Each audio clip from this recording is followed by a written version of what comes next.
Je viens vous présenter aujourd'hui mon nouveau roman, Le Mystère Henri Pic. Le point de départ, c'est une histoire vraie. C'est une bibliothèque des livres refusés qui existe vraiment aux États-Unis.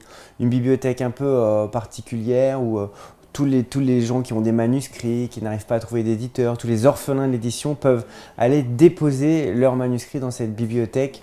Et c'est un peu comme une bouteille à la mer, peut-être qu'ils seront lus par quelqu'un plus tard.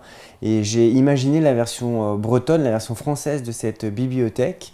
Et c'est là qu'une jeune éditrice parisienne, voilà, qui est née en Bretagne, qui vient en vacances chez ses parents, intriguée par cette histoire de bibliothèque particulière, avec tous ces manuscrits refusés ou oubliés ou que personne ne veut lire, va découvrir ce qu'elle estime être un chef-d'œuvre.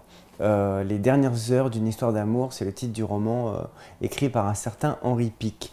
Elle va le faire publier, ça va devenir un très très grand succès, jusqu'au moment où on va se demander si c'est bien ce monsieur Henri Pic qui a écrit le livre, parce que c'est vrai que c'est très étonnant.